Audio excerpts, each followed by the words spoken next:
नमस्कार, राधे कृष्णा। सीएल की गणना कैसे करें? जी हाँ, प्रोबेशन में सीएल की गणना का जो रूल है वो क्या है शिक्षा विभाग के शिक्षकों के लिए। तो देखिए, level first, level two, second grade और फर्स्ट ग्रेड सभी के लिए जो शिक्षा विभाग के कार्मिक है ये रूल है।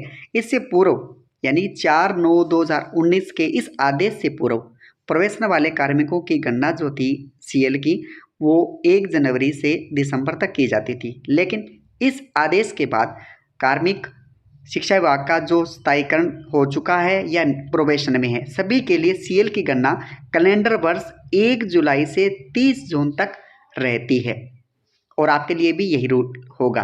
अब देखिए इसके अंदर है क्या, आपको अर्जित अवकाश मिलते हैं, यानी कि आप 1 महीने की सर्विस करते हैं तो आपको 1.25 सीएल मिलती है।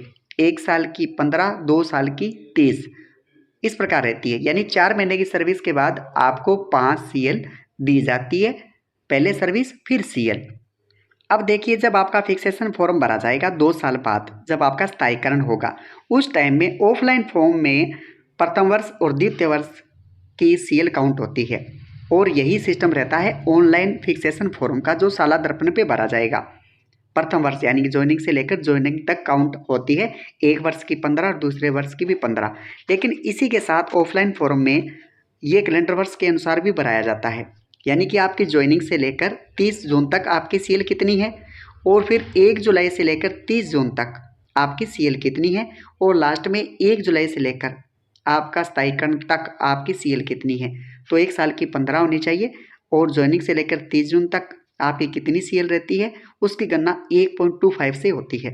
तो इस बात का विशेष ध्यान रखें। आगे बढ़ने से पहले एक महत्वपूर्ण बात, इस चैनल पे जितने भी सब्सक्राइबर हैं वो शिक्षक हैं, तो आप इसे ज्वाइन कर लीजिए ताकि प्रत्येक शिक्षा विभाग का अपडेट आप तक सबसे पहले पहुंचे। तो बढ़ते हैं आगे। अब इसके अलावा जो अन्य अवकाश हैं उनके बारे में जान लेते हैं। प्रोबेशन ट्रेनी को एक कैलेंडर वर्ष में 15 सीएल मिलेगी और इसके साथ ही जो प्रोबेशन ट्रेनी है उनकी पीएल और एचपीएल हाफ पे लीव जिसको बोलते हैं वो अर्न नहीं होती है। हाँ, इससे पूर्व जो आपकी भर्ती थी, आप कार्मिक थे और आपकी जमा है तो आप प्रोबेशन में उनका उपयोग कर सकते हैं। प्रोबेशन में महिला को प्रसूति अवकाश दे होगा, प्रसूति अवकाश में पूरा वेतन भी मिलेगा, प्रोबेशन आगे नहीं सरकेगा।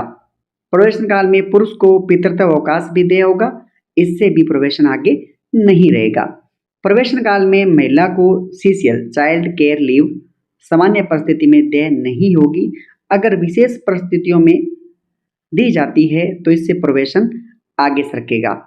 प्रोबेशन काल में 90 असाधारण अवकाश विदाउट पे जिसको बोलते हैं लिए जा सकते हैं, लेकिन इसको अप्रूव करने की शर्त इस प्रकार है।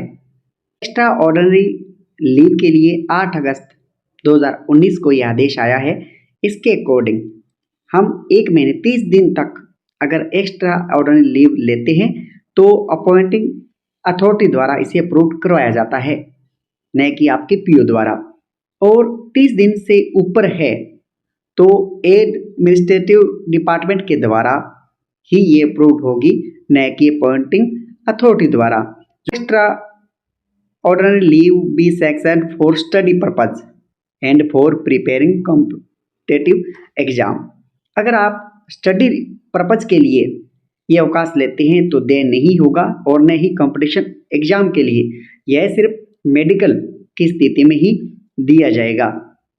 तो स्टडी लीव है या कंपटीशन एग्जाम है उसकी तैयारी के लिए है, ऐसा अभी कोई प्रावधान नहीं है। 4 नंबर बिंदु से मेडिकल इमरजेंसी के लिए ये दिया जाता है एक्स्ट्रा ऑर्डिनरी लीव, जिसकी शर्तें आपको बता दी गई है। इसके अलावा कोई अन्य अवकाश जिसके बारे में आप जानना चाहते हैं और फिक्सेशन के समय आपको किसी भी प्रकार की सहायता की आवश्यकता है, आपको फॉर्म भरना है ऑनलाइन या अन्य कोई रूल है, फॉर्म कैसे भरना है, डॉक्यूमेंट क्या अपलोड करने हैं, इससे संबंधित भी आप हमें एसएमएस कर सकते हैं। प्रोबेशन में जितने प्रकार के अवकाश आपको मिल सकते हैं मिलते हैं, उनके रूल अगर आप चाहते हैं, उनकी पीडीएफ चाहते हैं तो टेलीग्राम एक्सपर्ट स्टडी गुरु से ले सकते हैं। जो शिक्षक टेलीग्राम नहीं चलाते वो व्हाट्सएप से भी ले सकते हैं, दोनों के ही लिंक वीडियो के डिस्क्रिप्शन में दिए गए हैं। आप सभी के लिए एक टेलीग्राम ग्रुप बनाया गया है, एक्सपर्ट स्टडी गुरु, आप उसे ज्वाइन करें। प्रतिदिन के शिक्षा विभाग से आने वाले सभी ऑर्डर आपको वहां मिल जाएंगे। वीडियो को सभी गुरु में शेयर करें, चैनल को सब्सक्राइब करें। धन्यवाद।